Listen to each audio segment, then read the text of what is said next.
So I'm going to get into mine, and I think I'm going to start with the CWC. Obviously, the final, we can't actually discuss the final because unfortunately it is on literally as we are recording this podcast. So we can't discuss it, which is a shame. We'll probably talk about it next week. And we're avoiding spoilers, of course, as we record. We've got our phones in lockdown right now. Except to look at Randy Orton's Twitter. Basically. But I want to talk about what's next. Not in terms of the Cruiserweight division, but what's the next big tournament that the WWE do. This has been such a big success that they're not going to just leave it here. They're going to have to do this again. They're going to have to do something. And it can't be another Cruiserweight Classic because you've already used the best 32. So what are you going to do? Have the next 32? That doesn't sound overly appealing.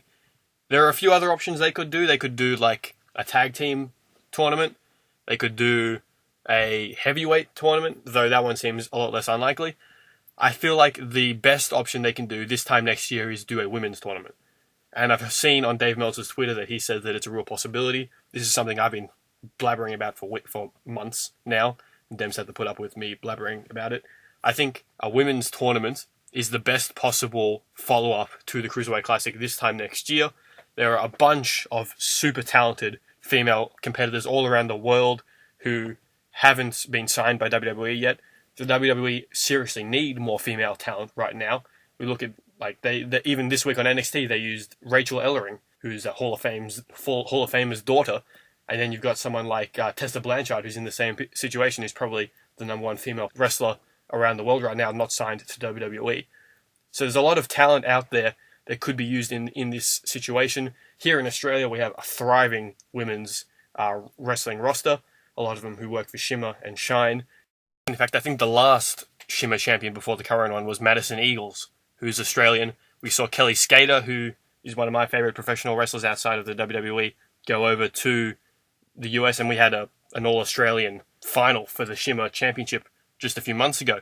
There's a lot of female professional wrestlers out there who would really benefit from this, and it would be a good way to show that there's more styles out there in women's wrestling than what WWE has shown. It would be a good way for them to say, hey, we really are taking women's wrestling seriously. Have a look at this tournament. There are so many different possibilities they could do. They could bring in Japanese wrestlers, because there's a lot of others out there in a similar boat to Asuka, who have a completely different style to the Western style. So I think that's the next big thing for the Cruiserweight Classic idea. I like that idea, and it would be good to see a showcase of women's wrestling. Another different idea, I know you're not too familiar, it's with the independent scene. PWG hosts the Battle of Los Angeles. Now, I'm not saying that WWE should copy that exactly, but it'd be great to see not just cruiserweights, don't limit it to cruiserweights, but some of the best indie talent on WWE TV, just to see a tournament and crown a winner like they do with the Bowler. Past winners have been Kenny Omega, according to Kevin Owens, the recently deceased El Generico, Adam Cole, who's the current Ring of Honor champion, and then we've got Ricochet, Zack Sabre Jr. This year was Marty Scurll, who is quality. He is quality. And you see the quality of the people just in these tournaments alone. We go back to 2011, and we saw first round matches of, just bear with me here, Chris Hero versus Willie Mack. Willie Mack is in Lucha Underground. Chris Hero was in WWE for a bit. Cassius Ohno, the single worst name in WWE history. Yeah, as well. Claudio Castagnoli versus El Generico as a first-round match. Eddie Edwards versus Roderick Strong. Roderick Strong is about to join WWE, I believe. Eddie Edwards is in TNA. And Dave Finlay versus Kevin Steen. And it led up to an El Generico-Kevin Steen final. Then you see other ones. It's got AJ Styles versus Daniel Bryan as matches, 20-minute matches that we see regularly. We saw, there you go, Michael Elgin versus Johnny Gargano, 2013 semi-finals. How's that for a match? This allows you to show everyone the quality of people outside the WWE, and it gives them a sort of trial to see how the fans react to them, to see how fans attaching themselves to indie wrestlers. And I think something like that, the women's one would be great. I'd also like to see a modified version of what PWG run with the Bowler.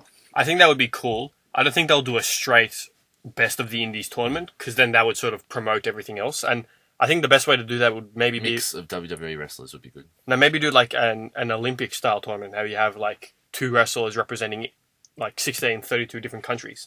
And then you get the best from around the world and sort of do, your own wrestling Olympics.